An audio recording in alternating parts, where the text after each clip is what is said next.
कभी ये सोचा है कि हम जिन नदियों को माँ कहकर पूजते हैं, उन्हीं के साथ दुनिया के सबसे बड़े कूड़ेदान जैसा बर्ताव क्यों करते हैं? आज हम इसी गहरे विरोधाभास की पड़ताल करेंगे, जो हमारी आस्था और संस्कृति के बिल्कुल केंद्र में बसा हुआ है। जरा सोचकर देखिए कि कोई सच में ऐसा कर रहा है। सुनने में ही ये कितना अजीब और पागलपन भरा लगता है ना? पर सवाल ये है कि क्या ये हमारी आज की हकीकत से बहुत अलग है? लेकिन हैरानी की बात यह है कि अनजाने में ही सही, पर हमारे देश में हर रोज करोड़ों लोग बिल्कुल यही काम कर रहे हैं और इसके जो नतीजे हैं वो वाकई में विनाशकारी हैं। तो चलिए इस पूरे सफर को समझते हैं कि कैसे भक्ति का एक काम धीरे धीरे एक ऐसे जहर में बदल जाता है जो घूम फिरकर सीधा हमारी और आपकी खाने की प्लेट तक पहुंच रहा है। ये कितना बड़ा पाखंड है कि एक तरफ तो हम अपनी नदियों की पूजा करते हैं, उन्हें माँ का दर्जा देते हैं, और दूसरी तरफ उन्हें ही सिस्टमैटिकली खत्म करते जा रहे हैं। आखिर ऐसा क्यों हो रहा है? तो उस पवित्र कचरे में आखिर ऐसा क्या होता है जिसे हम इतने विश्वास और श्रद्धा के साथ अपने जीवन के सबसे बड़े स्रोत यानी पानी में बहा देते हैं? शुरुआत सिर्फ फूलों से करते हैं। हर साल 80 लाख टन, ये आंकड़ा इतना बड़ा है कि इसकी कल्पना करना भी मुश्किल है। मतलब 4 लाख ट्रकों में जितना सामान आएगा, उतने फूल हम हर साल नदियों में फेंक देते हैं। सिर्फ एक चीज का पैमाना ही देखिए कितना चौंकाने वाला है।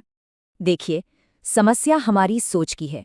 हम इन फूलों को एकदम शुद्ध प्राकृतिक मानते हैं, लेकिन आज की जो हकीकत है वो ये है कि ये फूल कमर्शियल फार्मिंग से आते हैं, जिन पर भारी मात्रा में जहरीले कीटनाशकों का छिड़काव होता है। ये एक ऐसी जहरीली सच्चाई है जिसे हम अक्सर अनदेखा कर देते हैं।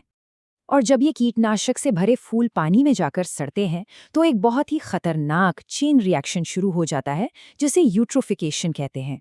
इसको आसान भाषा में ऐसे समझिए जैसे नदी का धीरे धीरे दम घुट रहा हो और वो सांस नहीं ले पा रही हो। ये स्लाइड बड़े सरल तरीके से बताती है कि कैसे एक जीती जागती नदी को धीरे धीरे मौत के घाट उतार दिया जाता है।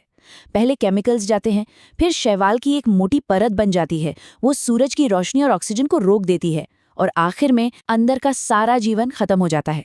और ये कहानी सिर्फ फूलों की नहीं है। प्लास्टर ऑफ पेरिस की मूर्तियों से लेकर दूध, घी और सिक्के तक हमारी लगभग हर धार्मिक प्रथा अनजाने में ही सही अपना अपना जहर नदियों में घोल रही है। ये सब मिलकर हमारी नदियों को एक जहरीले कॉकटेल में बदल देते हैं। धार्मिक प्रदूषण बेशक एक बहुत बड़ी समस्या है, लेकिन जब हम पूरी तस्वीर देखते हैं तो जो सबसे बड़ा अपराधी है वो कुछ और ही है, जो हमारी रोजमर्रा की जिंदगी से जुड़ा हुआ है। असली विलन है हमारा सिविक इंफ्रास्ट्रक्चर। 70% से भी ज्यादा प्रदूषण हमारे घरों और शहरों से निकलने वाले गंदे पानी यानी बिना ट्रीट किए हुए सीवेज से आता है। धार्मिक कचरा तो सिर्फ 10% है। क्या हम सब इस असुविधाजनक सच्चाई का सामना करने के लिए तैयार हैं? और ऐसा नहीं है कि इसे ठीक करने की कोशिश नहीं हुई।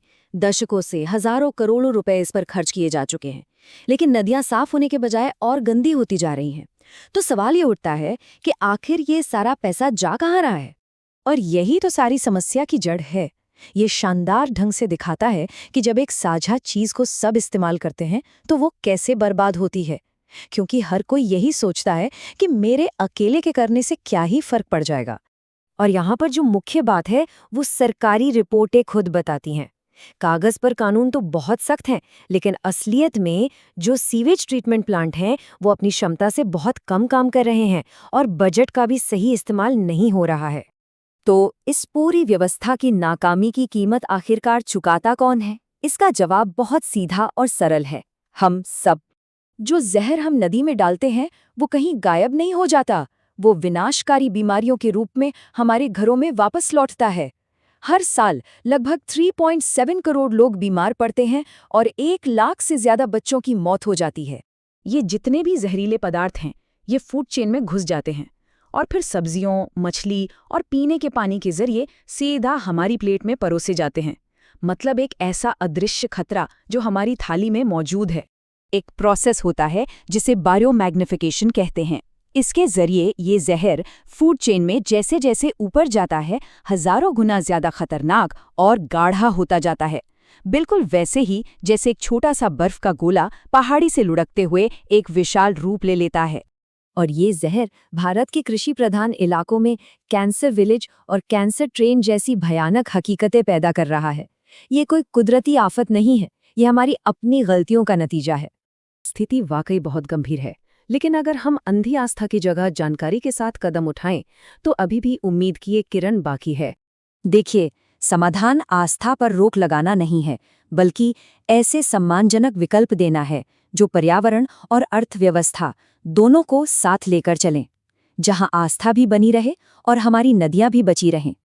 और ये कुछ बहुत ही व्यावहारिक और सरल कदम है। हर एक व्यक्ति इस विनाशकारी चक्र को तोड़ने और इस बदलाव का हिस्सा बनने के लिए इन्हें आज से ही अपना सकता है। आखिर में हमें एक बुनियादी सच को स्वीकार करना ही होगा। किसी को माँ कहकर उसके साथ कूड़ेदान जैसा सलूक नहीं किया जा सकता। क्या पूजा का सबसे सच्चा और पवित्र रूप उस जीवन को बचाना नहीं है जो ये नदियां हमें देती हैं?